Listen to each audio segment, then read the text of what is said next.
Good morning, I'm Craig DeGrelli. It's Wednesday, January 29th, 2025, and these are your Unbiased Updates. A showdown is looming between the Trump administration and state attorneys general over the administration's move to freeze federal aid and certain programs, what a judge has now decided, and where this fight is headed. Also, go back to the office or resign, an ultimatum with a deadline to decide for federal workers who have been working from home since the COVID pandemic. The choices they now have, and by when. From the Straight Arrow News Studio, bringing the stories that matter to you from across the United States and around the world, these are today's Unbiased Updates. President Trump has set the stage for a potential Supreme Court showdown with his freeze on federal grants and loans. A federal judge temporarily blocked the move on Tuesday after nonprofit groups and more than 20 Democratic attorneys general filed lawsuits over the freeze.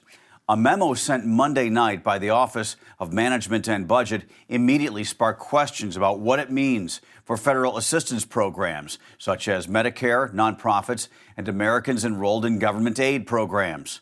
Straight Arrow News reporter Lauren Taylor explains the key issues and what's at stake. Tuesday saw some government agencies and Americans in a state of confusion about whether they'll receive funding for programming.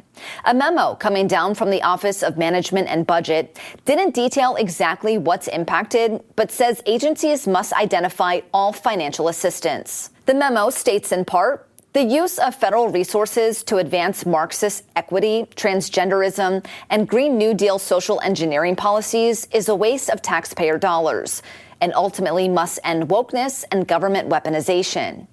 A nationwide freeze was set to take effect by 5 p.m. However, a federal judge issued a pause until next week, reopening the flow of federal funding. The judge's stay order requires all affected agencies to document and submit which programs will face effects of a pause. Ahead of the ruling, 23 states and Washington, D.C. filed a lawsuit. The state's attorneys general say that they're suing Trump's decision to put federal money on hold. Arizona, New York, and Rhode Island AGs are among the plaintiffs, calling the order dangerous and illegal. And the planned review is set to probe through trillions of dollars given out by the government. The White House says it's a necessary action to help align with Trump's proposals, including expansion of fossil fuels, immigration, and ending DEI programs. White House Press Secretary Caroline Leavitt says Medicare and Social Security payments will not face interruptions, including any that assist Americans with food and student loans.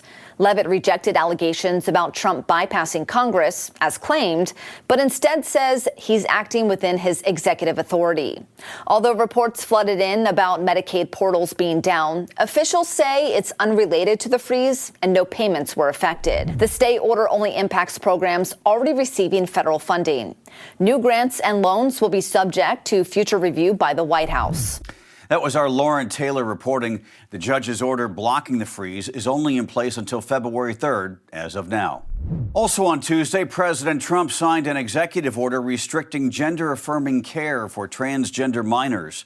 The order changed the federal government's official policy. It will no longer, quote, fund, sponsor, promote, assist, or support the so-called transition of a child from one sex to another. That includes surgical interventions and the use of puberty blockers or sex hormones. The order says the Department of Health and Human Services must review the terms of insurance coverage under Medicare, Medicaid, and the Affordable Care Act to end some gender-affirming procedures for Americans younger than 19.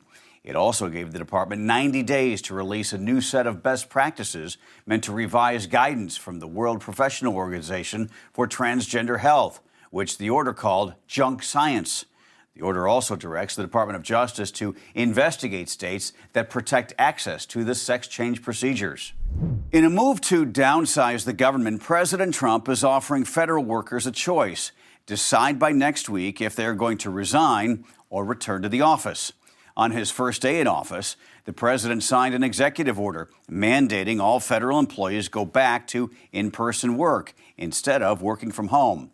Now, a new memo put out last night by the Office of Personnel Management says those workers must decide what they are going to do and if they will opt in by February 6th. They're being offered the option of deferred resignation, which means that while they have to make their decision by next week, they won't be out of a job until September 30th. Those who do decide to resign will still get full pay and benefits while being exempt from in-person work until then.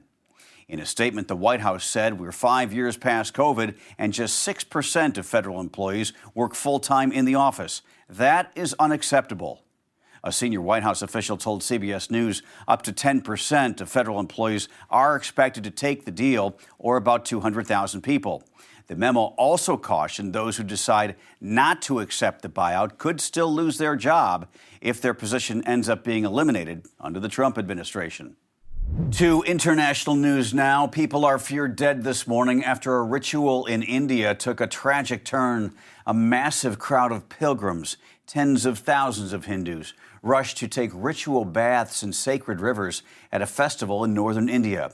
The rush of people led to a stampede as festival goers tried to jump barricades. Hindus believe that a swim or dip in the confluence of 3 rivers there will cleanse them of their sins and end their process of reincarnation. Some local websites are saying up to 10 people have died. In a televised statement, the top elected official in the region mentioned there were some serious injuries but did not elaborate.